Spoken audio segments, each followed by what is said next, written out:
Salut à tous, c'est Gecko et vous êtes dans l'antre du lézard.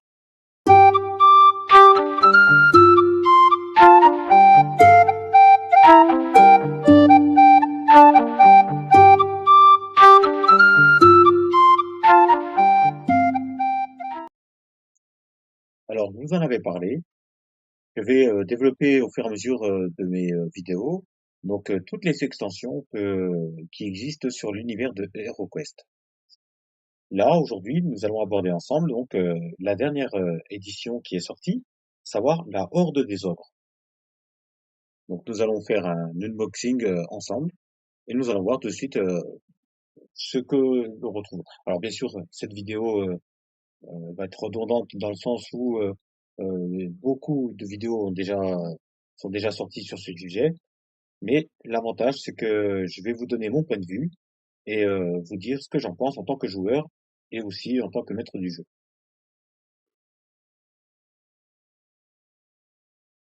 Allez, c'est parti, on commence.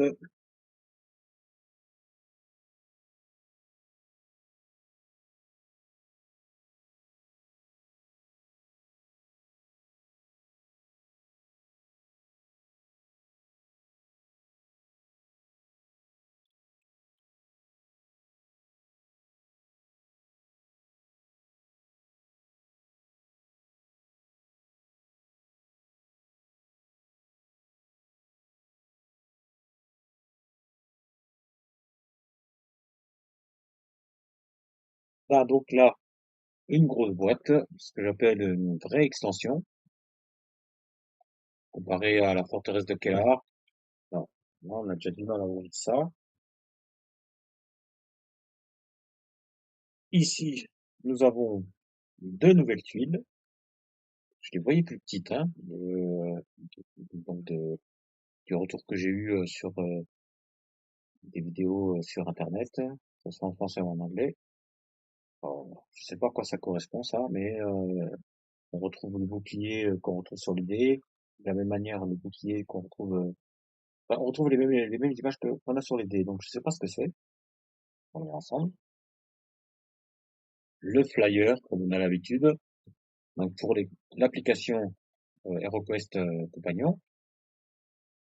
Alors, c'est sujet à polémique. Tout le monde n'est pas fan. Personnellement, bon, vu que j'habite dans un tout petit village perdu au fin fond de la montagne ou perdu au fin fond du monde, ça m'est bien pratique. Je ne suis pas obligé d'utiliser parce que j'ai assez de joueurs pour faire des aventures, mais ça me fait plaisir de jouer également à cet univers que j'aime beaucoup. Donc, ça, c'est sympathique. C'est vrai que c'est joli.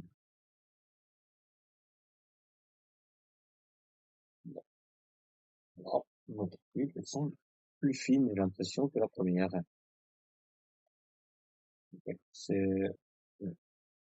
d'avoir 0,5 millimètres de moins. C'est plus fin, même que dans les autres extensions, je pense. Voilà, celle-ci, par exemple, elle est plus épaisse. Et ça, c'est assez drôle. Enfin, bref, c'est peut-être juste une impression.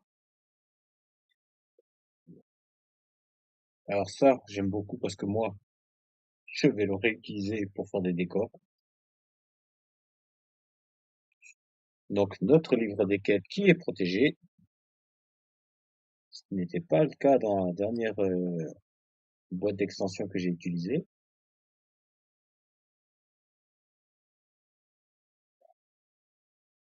Voilà. Alors moi, je garde rien. Thermoformage et compagnie, ça part vite à la poubelle parce qu'en général, je n'en ai plus d'utilité et que mes figurines, je n'aime pas les garder dans ce genre de... Voilà, ça par contre, voilà, j'aime pas ça non plus.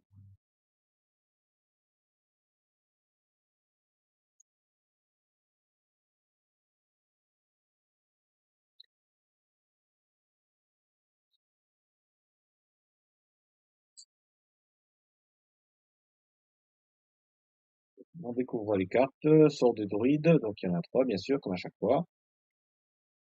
Alors ça, j'ai vu beaucoup de vidéos, je ne sais pas encore, donc c'est Je ne sais pas à quoi ça correspond. Il faut que je vois les règles. Donc, sort d'élimination, rupture d'esprit, vous en avez plusieurs. Alors, j'ai l'impression que c'est la même chose à chaque fois. C'est ça. Donc, je ne vois pas encore l'utilité de ça. Ça va être expliqué sûrement dans le livre des règles. Et verrouillage mental. Et on a là, donc,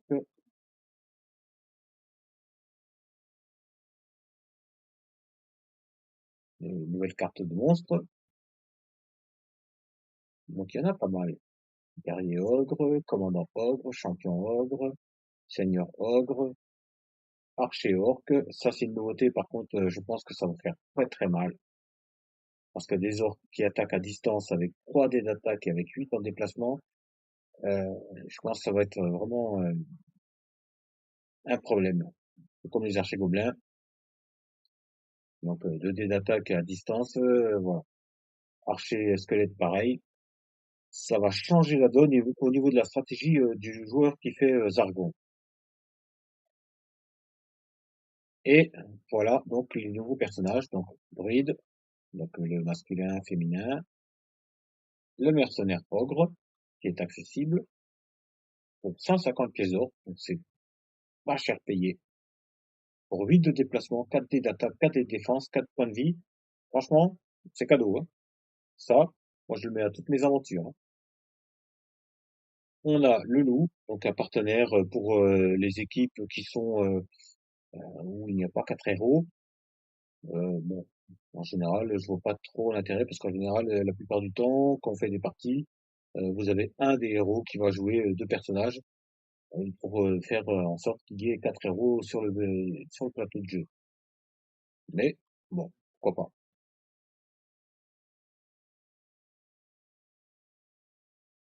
On arrive à nos figurines. Alors ce que j'aime bien, c'est que voilà, on a là une figurine ogre, qui est déjà pas mal. Donc ça, on le trouvait déjà tout massif quand on faisait les parties, si vous avez déjà les autres extensions. Mais quand vous avez ça derrière, et je vais essayer d'enlever celui-là plutôt, voilà, c'est pas la même catégorie, quoi. Donc là, on est dans le titanesque. Donc l'ogre qu'on a là, ici, là, c'est un nain à côté de celui-là. Ça, c'est clair et net. Donc ça, c'est cadeau. Il y a des belles pièces, des belles figurines qui sont bien sculptées.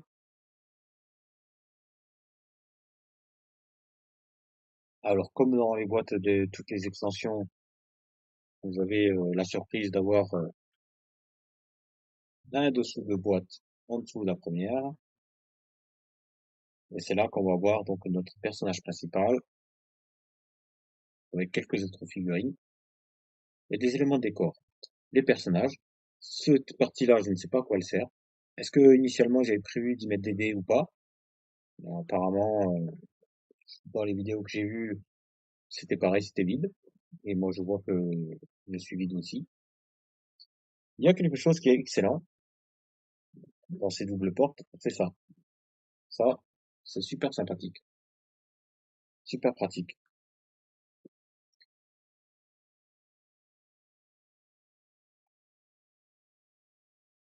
Alors, on va pas le répéter, mais le thermoformage, voilà, c'est vraiment quelque chose d'assez pénible parce que les figurines, on a du mal à les enlever, on a peur de les casser. Là-dessus, tout le monde est d'accord.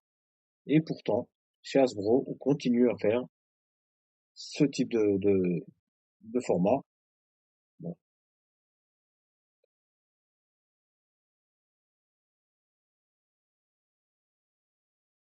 j'ai franchement pas envie d'affronter cet adversaire de suite. Je pense que ça va faire mal. Donc voilà pour cette extension. Je ne vais pas en rajouter davantage. Pas d'intérêt. Les sorts de druides, si, on va pouvoir s'étaler un petit peu dessus. Bien que je vais faire des vidéos qui vont être vraiment à part hein, et qui vont être ciblées sur les personnages. On a la carte change forme. Donc ce sort ne peut être lancé que sur vous-même. Change-forme vous accorde un dé de défense supplémentaire quand vous attaquez une cible adjacente.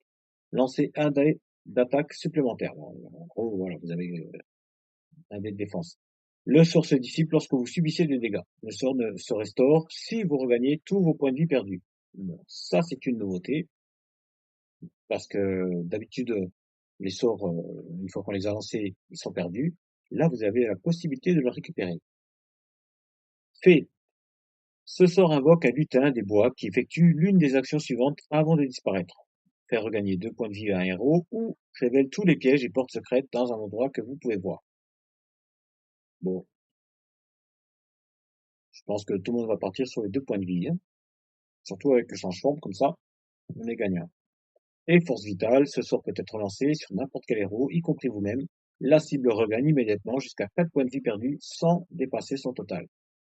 Donc on a là un personnage qui est, on va dire, plutôt basé sur le soin et sur la défense avec change-forme. Là, voilà, on a une combo qui est assez sympathique. Et par contre, voilà, le druide, je pense que c'est un personnage qui va être joué, mais en association avec les autres. Tout seul, il peut rien faire. Voilà mon avis. Donc, si cette vidéo vous a plu, n'hésitez pas à vous abonner en cliquant sur la tête de lézard que vous allez voir apparaître en bas. N'hésitez pas également à faire part de vos commentaires, à me dire ce que vous en pensez, me donner vos impressions, vos points de vue. Et moi, sinon, je vous retrouve pour une autre vidéo. À ciao, ciao.